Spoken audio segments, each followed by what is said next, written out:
everybody, it's Emily at ARG Schooling, and today we're gonna do my January wrap-up.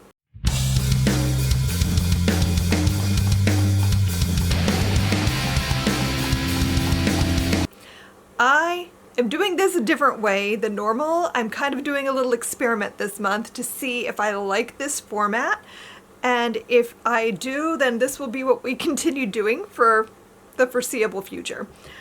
One of my goals was to do a review for every book I read, and so I thought that's something I would do for my members. So if you're a member of my channel, you get to see what I read as I read it, because I'm reviewing all of my books, more or less, and you get to see those videos now as I pull together my wrap-up. So before I start talking about what I read, I thought I would run through my stats really quick because I keep that in my bullet journal. So I read 18 books total in the month of January. 9 of those I listened to as audiobooks, 3 were ebooks, 6 of them are books that I owned. I did not read anything from the library this month. Despite checking things out, I just didn't get to them. I read 2 ARCs. Those are advanced reader copies, and I had 4 5-star reads this month. I only had 1 DNF, and it's not a true DNF, it was more of a pause, and I'm going to get to that in a minute. I had 1 reread, I read 2 new releases, I read 3 books by BIPOC authors, that's Black, Indigenous, people of color. I had 2 books that featured queer characters. I read 3 middle grader YA books, and actually they were all YA, I think, except maybe the nonfiction, which I'll get to in a minute. I read 3 nonfiction books. I read 6 graphic novels, though 5 of them were technically manga. I'm going to count them as graphic novels for this. I hauled 17 books, and I did not unhaul anything this month, but I will be getting to that soon. So those are my reading stats for the month. I am pleased with how my reading month went. I think it was a pretty solid month of reading, so let's go ahead and get into it. The first book I read this year is We Used to Live Here by Dolores Claiborne. I went into this knowing almost nothing. I thought this was going to be a home invasion story, because that's what the premise sounds like. Like, basically what this is Eve and her partner Charlie have recently bought this fixer-upper house, and they've literally just moved in when this strange man comes knocking on the door with his family, and he asks if they can come in, and he grew up here and he would like to show his family the house. And Eve's home alone, Charlie's out running an errand or something, and she has this instinct to say no. But she's a little bit of a pushover, she feels guilty about that, and she decides, oh, you know what, what's the worst that could happen? I'll let him in, they'll probably walk around for a few minutes and leave. And so she lets him in, and they walk around for a little while, and then, like, weird things start happening to Eve. I'm going to start with saying this was not what I expected at all. Like, I went in not really knowing much, and I think that's the best way to go about it, because the less you know, the more fun this book ends up being. This is a horror book, but I think it could also be classified as like a psychological thriller, because it's got a lot of weird stuff happening, but it never really feels, it's not as supernatural as some people would classify. Like, horror is such a weird genre, and so is thriller for me. So I kind of feel like this book kind of straddles the line between horror and psychological thriller. This book was really twisty and mind-bendy. Like, my 3-word synopsis, because I like to try to, like, make myself come up with, like, if you had to break this down into just 3 words, what would it be? So I wrote mind-bendy, unsettling, and tense. And I really think that sums it up pretty well, because I never at any point could have predicted where this book went. I did not know exactly what I was getting, but I also never really fully understood what was happening. Like, this book is ambiguous in a way that I find enjoyable, but I could absolutely see being frustrating for some people. If you're the kind of person that wants to know exactly what's happening and get an answer for everything, this is not for you. You will hate this, because this book is very much like you don't really understand it either, and you're not supposed to. I thought it was weird, it was mind-bendy, very unsettling. Like, this book, I wouldn't say it scared me, but I definitely felt like a little bit anxious while I was reading it. There's also some like mixed media mixed into the book, like not every other chapter, I don't think, although like I don't have the physical book, so maybe it was every other chapter, but like in between chapters you would get like these like letters, messages, like news reports, or like sometimes it was like a podcast type of a situation, like exploring things that are like adjacent to the story but like feel like part of the story. I don't know if I'm explaining that very well, but like they added an element of like kind of like how Carrie has all those news reports mixed in to kind of try to make sense of what is happening. That's kind of what this was. And I found that was really interesting. I really liked that we didn't really get an answer as to what was actually happening. That, I think, made the book so much more unsettling, which made it more enjoyable for me. I loved it. I loved it. I thought this was really good. This was so much fun to read. And I don't know, if you like weird, mind-bendy books, if you like to question your own reality, I think you would like this book. I gave it 4 stars. I think I might buy a copy to put in my home library, because I kind of think at some point I want to read it again and see on a reread if it still holds up. Now, not featured in my individual reviews, I read 6 books that my children picked out for me. These were all manga or graphic novels that they picked. I had a whole video. I'm not going to do a full review of any of those right now, but I read a lot of manga that I would never have picked up on my own that I actually enjoyed some of, and you can go check that video out where I'll talk about those 6 books in depth. This is American Cannibal, and it is a short story collection edited by Rebecca Rowland. And I read this for the Morbid Curiosities cannibalism unit because I had a 2-week section where I needed a book, and I struggled so hard to figure out what to put there. And so I finally picked this up. I actually read this via ebook and audiobook, and then bought a physical copy because it ended up being something I thought would work and that my daughter would probably enjoy reading. So, caveat for everyone who's listening to this and thinking that it's going in a build your library thing and therefore, no, hold on. This is definitely not something I would recommend widely, which is wacky in that I'm putting it in a build your library unit. However, it's going in a unit about cannibalism. So right from the start, I am assuming that if you're buying a unit about cannibalism for your teenager, that they are the type of teenager who could handle this. So no going in that this is graphic. I mean, these are stories written by some really great writers. Like, some of these are legitimately like my favorite short stories going forward now. Like, I've been blown away. The short story in here by Gwendolyn Keast, oh my god. Best story in the entire collection, worth purchasing the book to have in my collection just for that. Like, that story was amazing. It blew me away. Must read something else by Gwendolyn Keast because I've never read anything by her and I clearly am missing out. But the whole collection, like, the scenario we're looking at here is that each of these stories is set in a different time period in American history. That was the hook that I needed to get through this collection because, to be fair, cannibalism is not a thing that I typically like, and this was a lot. I had to take so many breaks because I was just like, I can't read another, I I need a minute between stories. But if you're into that, this is a really solid collection. There are a few stories in here that I would like maybe not hand to a teenager. I think there's 3 stories in here that contain some pretty graphic sex that I was just, you know, it was fine, but not necessarily something that I would hand to a teen who maybe would become uncomfortable by that. Just throwing it out there.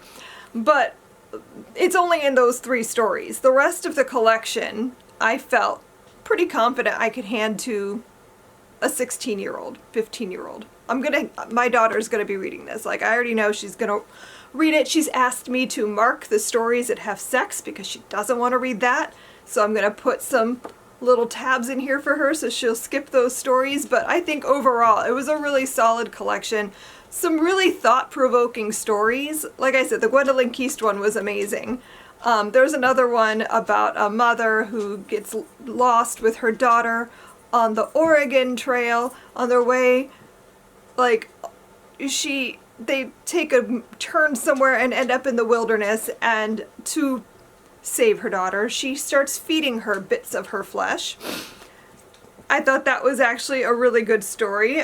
There was another one called Flesh Communion that was about the Branch Davidians at Waco. I thought that was a really, really well done story.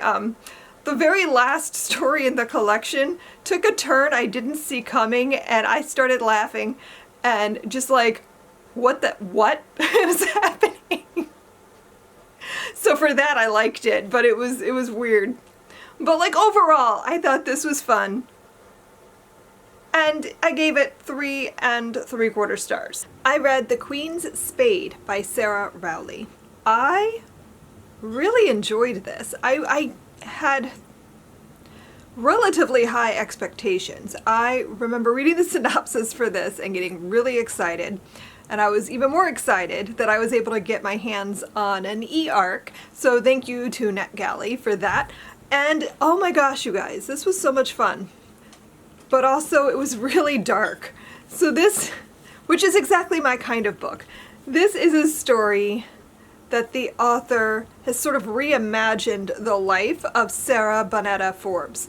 This was a woman who was taken as a child from Africa by the British and brought to England as ward of the state kind of situation. She's supposed to be Queen Victoria's goddaughter.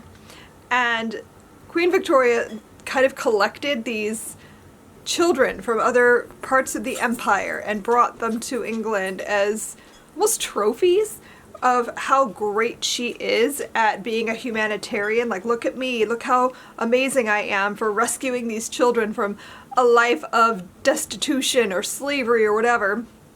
And so she brought this girl named Ina, or Ina, I'm still not sure how to pronounce her name, and brought her to England when she was small. And Ina remembers her life before. Like, she was old enough to know that she was a princess. She remembers her parents, and she's devastated by what was done to her and the way that these people treat her in England. And as she grows up, her hate kind of grows, and she just decides that it's time for vengeance. And so the story is about her vengeance quest against these people. And she even has almost like this Arya Stark thing going on where she recites the names of the people that she wants to get vengeance upon. And you're getting a little bit of backstory as to why she's doing this and what happened to her and these people who she's seeking vengeance against and like what specifically they did to her to cause this. The author takes this real person, like Sarah Bonetta Forbes was a real person, and reimagines this story for her. And I just thought it was really well done. It was really well researched. I was definitely enthralled, like, reading the story. There was some pacing issues for me. Like, the middle of the book really slows down. Like, this took me weeks to finish because, like, the middle of the book was a bit of a slog. But the beginning was really great and the end really picked up the pace again. So I really wish that middle portion had been able to hold that pacing. Also, it was a little bit repetitive. Now, this is YA, and I can kind of see why it kind of felt a little bit Philippa Gregory-ish with the repetition of like certain phrases, certain ideas. She would just kind of harp on those things. Like, there was one line in particular that their love is conditional, that she would just like say to herself all the time and like remind herself that their love is conditional. And there was one moment where I thought, okay, that really worked well in that moment, but there was a lot of times when I was just like, okay, we get that.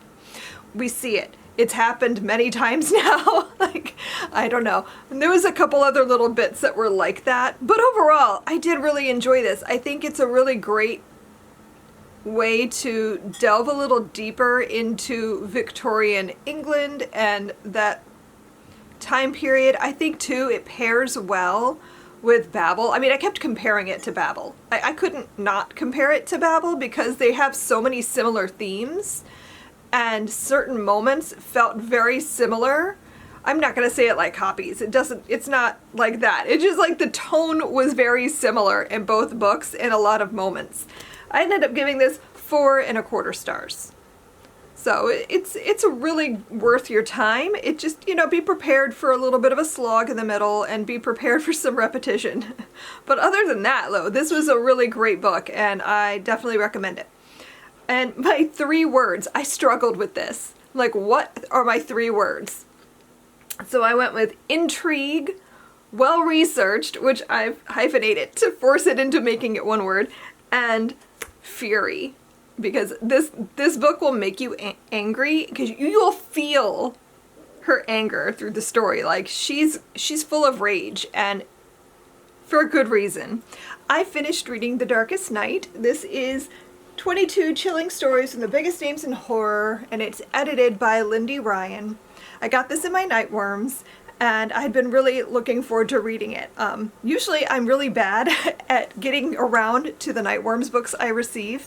I put them on my shelf and I intend to read them eventually, so I'm very proud of myself that I read one of the December books in January, so that's not too bad. So this is a collection, like I said, of short stories. It's by a variety of horror authors, and all of the stories in this collection are focused around winter or like Christmas and solstice and that sort of thing. So they're all very cold and wintry feeling. So it's the perfect collection to read this time of year. I especially like that they're focused more on winter. There are a few that are specifically like Christmas themed, but most of them are just wintry stories, so it doesn't feel out of place to be reading it in January. I would say this is, like most collections, there's going to be some that you really love, and then there's going to be some duds, and there's a bunch that were just okay. So this was nothing like amazing or standout. Like, I've only read, I think, maybe 2 collections of short stories, maybe 3 total ever, where I thought every story was amazing, or the majority were amazing. This was pretty average overall. There were definitely some standouts, though, and I have some new authors that I'm like, okay, fine, I need to read more of their work.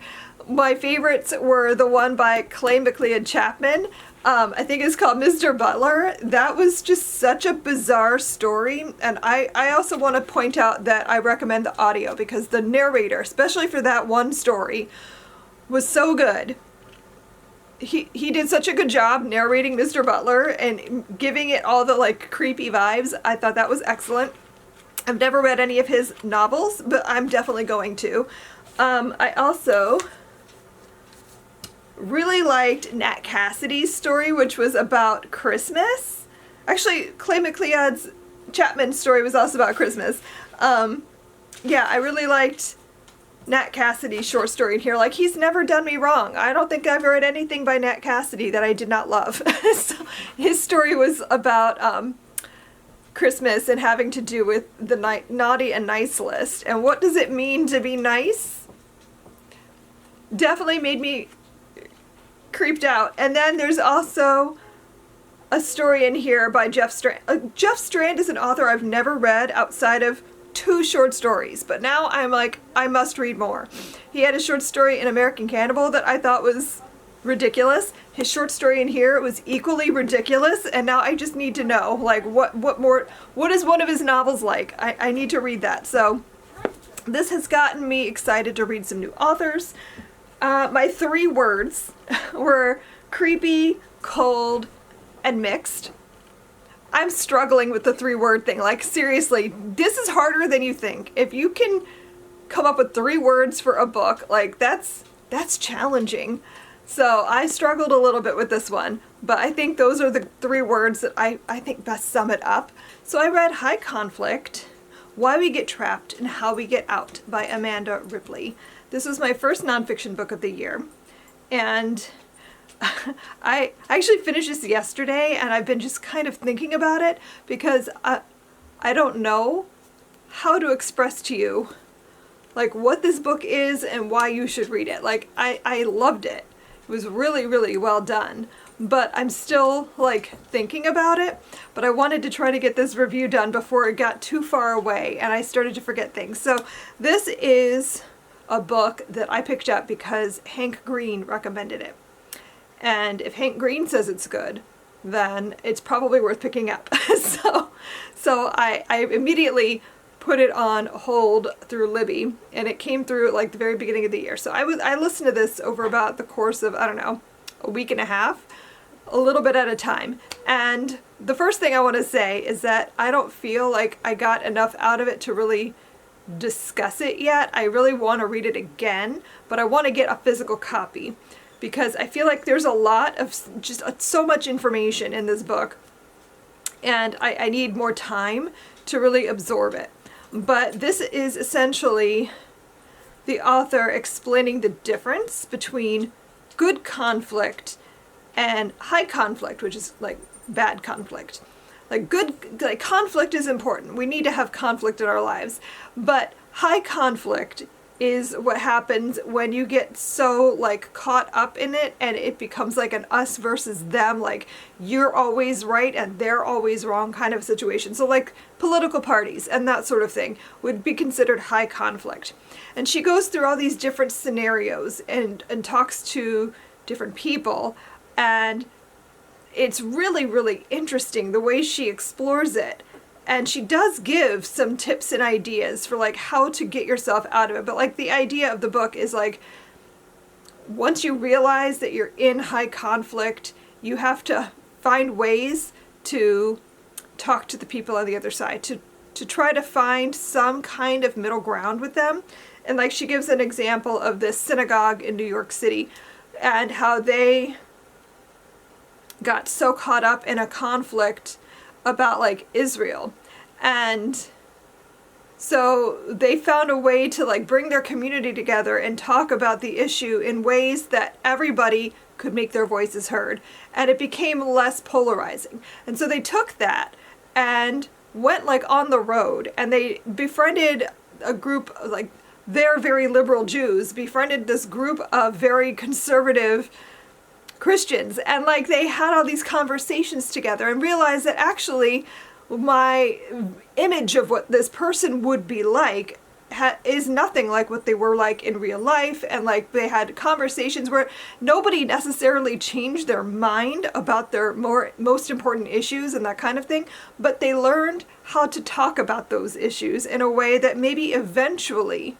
they might be able to change someone's mind. And that, I think, is the key and what I really want to get more out of from this book. And I really want to listen to it again or read it again with my eyes and a highlighter, because I felt like the whole time I was listening to it that I wished I had a copy, because I want to annotate it, because I feel like there's so much great information. So I definitely recommend this book. I think it's really important to read. I think it might be one of the most important books I've read this year so far, which is silly to say because we're only like 2 weeks in. But like, I feel like it's definitely one that I'm going to come back to. So I hope you'll check out High Conflict. I think it's definitely worth reading. So my 3-word review, I said insightful, thought-provoking, and readable, because I do really feel like this is something anybody could pick up and get something out of. And I gave it 5 stars. I finished Where Sleeping Girls Lie by Farida Abike Iyamide, and this was really fun. This is a really good read. Exactly what I was in the mood for too, and that rarely happens. I feel like when I pick just the right book at the right time, you know what I mean? So this is a YA dark academia story about a girl who enrolls herself in this prestigious boarding school and starts to unravel something happening there. So it's really hard to talk about this without spoilers, so I'm going to do my best. We're following Sade, who has just enrolled in this school, the Alfred Nobel Academy. It's a boarding school. I love boarding school stories. When I was a kid, I was obsessed with boarding school and I really wanted to go and was always frustrated by how many characters hated going, like being upset that they were being sent to boarding school. Like it was some kind of terrible punishment. And I was just like, what are you talking about? That sounds amazing. So I love reading a character who actually wants to be there. And our main character does seem excited to go. She was homeschooled and this is her first time going to high school and she's starting her 3rd year.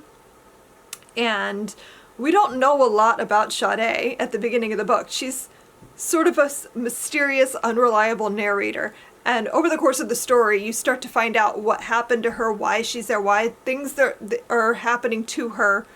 And like, you're uncovering a lot of stuff. And so she gets to the school and her roommate seems a little bit off, but they start to talk and they're sort of forming this little bond, even though they've only known each other for a very brief period of time. And then her roommate disappears. And that sort of sets off everything that happens over the rest of the book. This has a lot of trigger warnings, and they were listed at the beginning of the book. So like if you don't want to read about like sexual assault, suicide, things like that, this may not be for you. But I thought this was really well done. This is ultimately a story about rape culture and fighting against that. We have Sade, who is a really great protagonist in that you don't really fully know what she's thinking, even though you're in her head for most of the book, which I found really interesting. Like, you don't really fully know why she's doing the things that she's doing, even though you sort of think you do. And as the story progresses and the story like unfolds, it's just, I thought it was really well done. So I ended up giving this 4.5 stars. My 3-word review was just good for her, because I felt like this is kind of like a good for her kind of book for multiple of the female characters in the story. Like there were several characters working together that I thought, yeah, good for you, good for her. So I thought this was great. I enjoyed it. 4.5 stars. Definitely recommend this author. I read Ace of Spades when it came out a few years ago, and I really liked that. And so this definitely met my expectations, and I'll definitely be reading more from this author in the future. I also read Dolores Claiborne, which was my unread Stephen King book of the month, and I have a full video of that experience if you want to go check out my full thoughts on that. But I really enjoyed it. It was a 5-star, and I'm so glad I finally read Dolores Claiborne because I had been putting it off for forever. That is a book I've owned for over a decade probably, and I've now finally read it, and it was an absolute favorite. I read Victorian Psycho by Virginia Faito. Faito? And I need to talk about it. It was not what I expected, but I did really enjoy this. This was on my radar because it has 2 things that I really enjoy. It has an unhinged female character, and it is set in Victorian England. And I was like, yes, absolutely. I want to read more historical horror. I love unhinged women books, so let's see what this is. So I ended up getting the ARC. This isn't out until February 4th.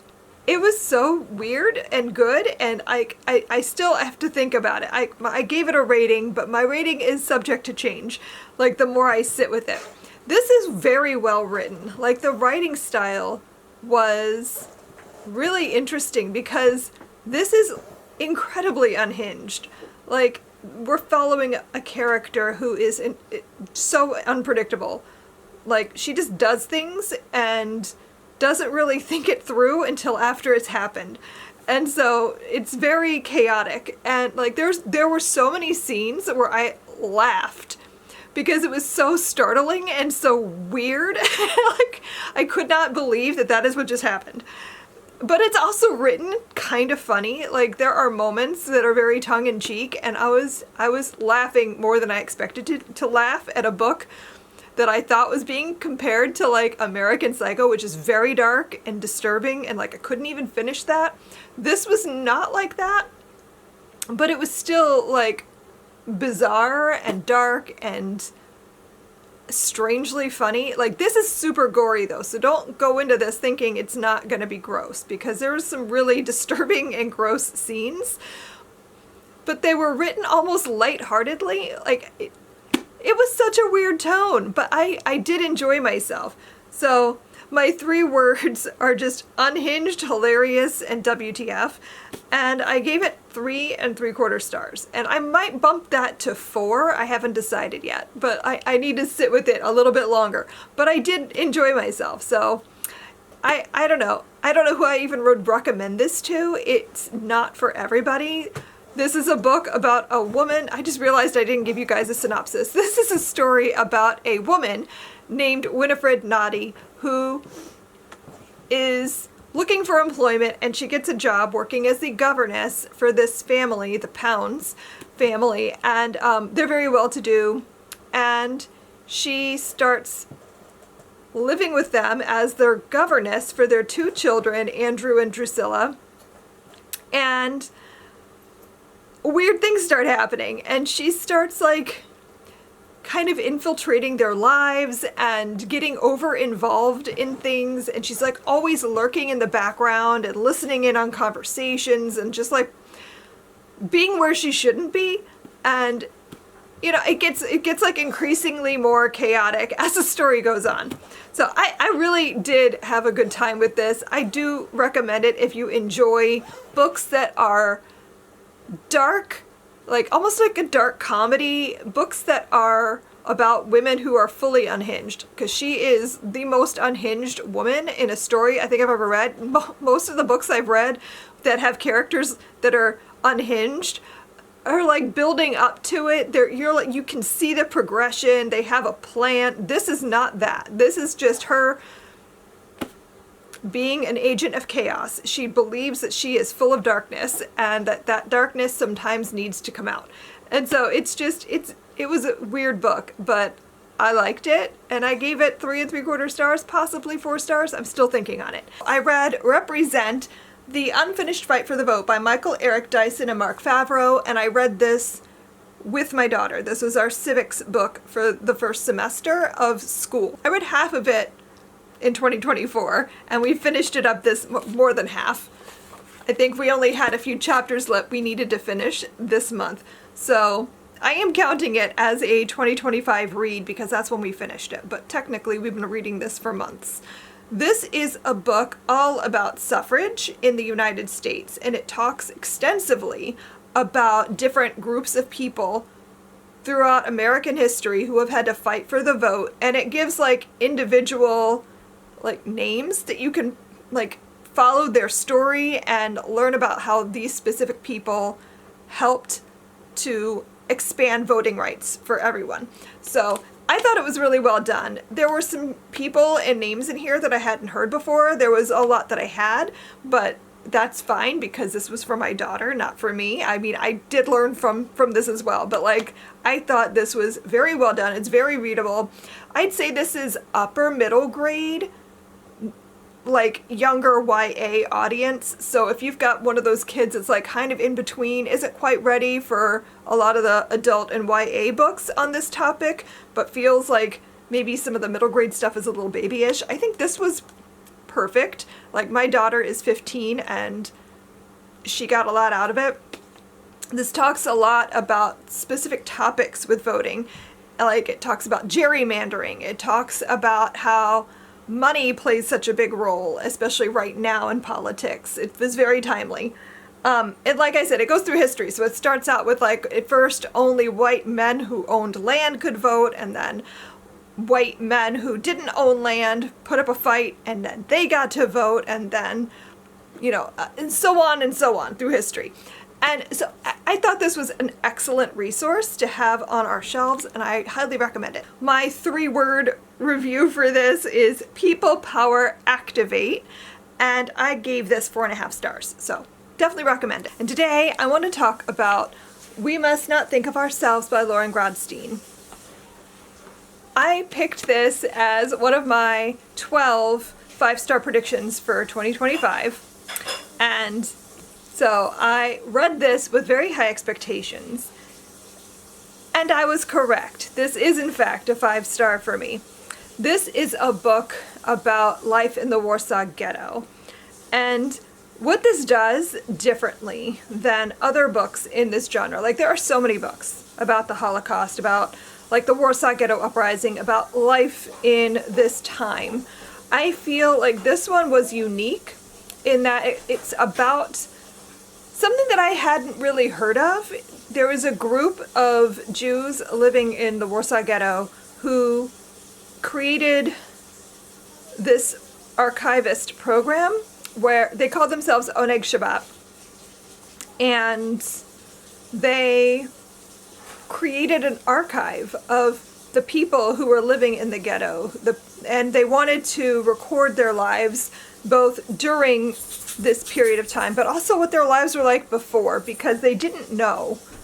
Like, they wanted people to know what was happening, but also that they were people. And that is the thing this book does that I feel makes it a little bit more unique, in that so many books about this time period, so many books about the Holocaust, turn the Jews into one-dimensional characters. They're just victims. They're sort of helpless. They are just thrust into this fate, and they're there to die. And these were people, and the story paints them as such. Like, they're not one-dimensional. Like, there are characters, and they even talk about it in the story. Like, don't pity us. Like, we're not here for that. Like, we are people, and we've lived lives, and we've made choices that maybe we regret, maybe we don't. But we just have to exist in this world, whether or not you want us here or not. And, like, there are characters in this story. Like, there's a character who was one of the Judenrat, who were Jews that the Nazis put into power in the ghettos to work for them. And they got special privileges until they didn't. You have a character who is a teenage girl who looks Aryan enough that she can attract the attention of a Nazi or two and get special privileges by selling her body to them. And she's able to do things that other people in the ghettos are angry about because she has things that they can't have. And so there's just like so many different kinds of people. And I thought this was really well done, very beautiful. It did, in fact, break my heart a little bit. Like, I knew this was going to be sad. It's an upsetting story, an upsetting time, but this was beautifully done, and I definitely recommend it. Like, the characters in this story are just beautifully written, and I fell in love with every single one of them, the good and the bad. Like, I mourn them. The 3 words I wrote down for my review are honest, heavy, and heartbreaking. And of course I gave this 5 stars. So I'm off to a good start. So far, like, my first 5-star prediction book was in fact correct. I read a nonfiction book called Ordinary Men, Reserve Police Battalion 101 and The Final Solution. This was by Christopher R. Browning. This was something I'd been wanting to read for a while. I'd heard it mentioned a few different places by a few different people that I follow, and I thought I needed to read this book. This is not something that I think everybody would necessarily find interesting or would want to read, but I thought it was an important read. So what the author does with this book is he gives like a history of this police battalion group that was recruited during World War II in Germany, or in Poland, by the Germans. And they were just a bunch of middle-aged men who had been in the military before, done military service, and were aging out of going into battle. So they were recruited to do this specific task, which was to massacre Jews as shooting squads. They were supposed to be shooting them in roundups, but they were also like going on Jew hunts and like finding them and then killing them. And it talked a lot about how some of the men found it uncomfortable and didn't want to participate. So maybe some of them bowed out and said that, no, I can't do that. Or they would purposefully shoot wide or wild and like try to avoid hitting people and that sort of thing so that they would get taken out of this job. It talked a lot about how they had that option. They didn't have to participate. And what the author does here is talks a lot about why would these men choose to participate in this? Why did these men who didn't seemingly have any like fanatical ties to being Nazis, why would they choose then to participate in this job when they clearly didn't have to? Because yeah, some of them like became ill or feigned illness or said, well, I have children, so I'm not comfortable doing this, that kind of thing. They didn't stop it from happening. They merely were like, I'm a little uncomfortable with it, so I don't want to. But lots of them did. They like the author shows like how many, like by the numbers, because obviously they kept really detailed records. So gave the numbers each week for like how many Jews they killed. And talks a lot about how it isn't necessarily fanaticism when it comes to things like this. It's actually more, it is not necessarily just following orders, because you can see that they had the option of not following the orders. So they can't claim that it's that. So what is it? And he talks a lot about how like sometimes it's this peer pressure. It's wanting to like be a part of the group. It's wanting to prove to your superiors that you're capable of the job. Maybe you could improve your standing, things like that. And I think that's something that people need to be thinking about right now, because we're going to see that with a lot of what's happening in the US right now, I think. So it was a really timely and interesting read. My 3-word review was chilling, thought-provoking, and important. So I gave this 4.5 stars. It was almost a 5-star. I think the only thing that kept it from being a 5-star was that there were times, especially when we were just going through like the rote, like what they did, where it was almost chillingly dull. Like the paperwork aspect of it was not interesting to listen to, and it was also kind of harrowing. So I don't know that I could give it 5 stars, but it was definitely worth reading. And then the last book that I read in January was City of Thieves by David Benioff, and I'm not going to give a full review here because I'm going to be doing a video with my husband. I think it's going to be for members only, but I reread this because he read it. I am trying to make my husband read books. He is not a reader, and so I've been trying to like get him on board with like trying some stuff. So the idea was that I would make him read books that I gave 5 stars to. And I read this way back in 2016, and so he picks it up and starts talking about it, and I'm like, yeah, I don't remember any of that. I remember the vibes. So I reread it so that we could talk about it together. This is set during the siege of Leningrad, and it's a coming-of-age story about a character named Lev who is arrested and put in a cell with a deserter named Kolya, and they're both taken out and told that, hey, Lev was accused of being a thief because he stole something off of a dead German soldier, and Kolya was a deserter. And they're told, hey, we are supposed to execute you for these crimes, but the colonel needs a dozen eggs. His daughter's getting married. They need to bake a cake for that, and they need eggs. So if you can find us a dozen eggs, we'll just pretend none of that ever happened. So it's the siege of Leningrad. There is a famine. People don't have food. How are they going to find a dozen eggs? So they go on this like quest, and it's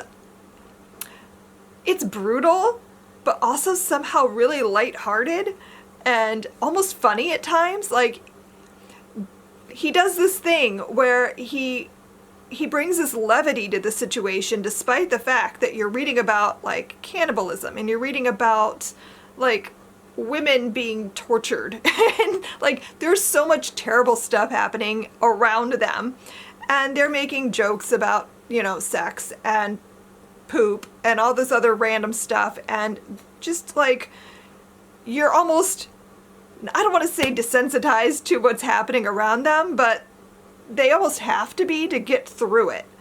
And I really enjoyed this. I actually pulled my rating down. I gave this a 5-star the first time I read it. This time I gave it a 4.5, because I don't know, sometimes I felt like I wanted a little bit more out of what was happening. I wanted like a few more moments with some of the scenes to like really make it pop, you know?